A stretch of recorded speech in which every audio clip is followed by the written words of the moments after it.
दो भाई बहन थे। बहन बृहस्पतिवार का व्रत करती थी। बृहस्पति महाराज आते, 4 लड्डू और चांदी का कटोरा देकर चले जाते। बहन लड्डू खा लेती और कटोरा कोठरी में रख देती। एक दिन उसकी भाभी ने कोठरी खोलकर देखा। कोठरी जगमगा रही थी।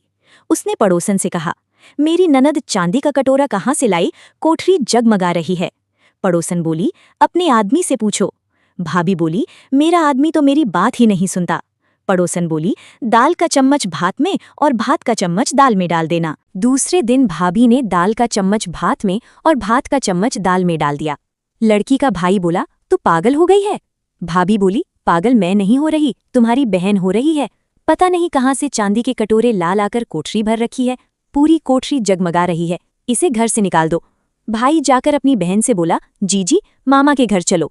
बहन जानती थी कैसे मामा के घर ले जा रहा है। बहन बोली, भाई जहाँ केले का पेड़ हो और पास में मंदिर हो वहीं उतार देना। भाई ने हाँ कर दी।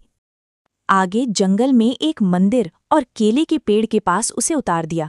बृहस्पतिवार का दिन था। लड़की ने केले के पेड़ की पूजा की और बृहस्पति की कहानी कही।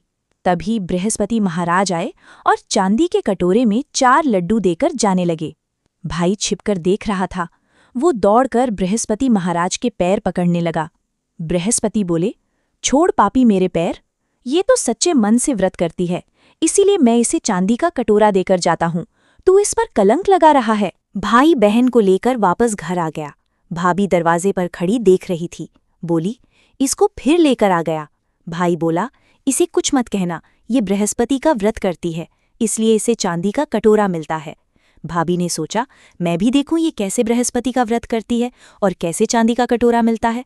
वो जाकर सारे पड़ोस में कह आई, सब अपने अपने बच्चे लेकर आ जाना, मेरी ननद बृहस्पति का व्रत करती है, सबको 4-4 लड्डू और चांदी का कटोरा मिलेगा। बहन ने ये बात सुनी तो वो एक टांग पर खड़ी होकर बोली, हे बृहस्पति महाराज, आज मेरी लाज रखना। उसने 3 बार ऐसा कहा। बृहस्पति महाराज की कृपा से वहां इतने लड्डू और कटोरे आ गए कि सभी पड़ोसियों को बांट दिए गए। सब लोग बृहस्पति महाराज की महिमा देखकर चकित रह गए। भाभी को अपनी गलती का एहसास हुआ। उसने अपनी ननद से क्षमा मांगी और फिर सब मिलजुल कर खुशी से रहने लगे। अगर कहानी अच्छी लगी हो तो लाइक, शेयर और सब्सक्राइब जरूर करें। दिल से धन्यवाद। आपका दिन शुभ हो।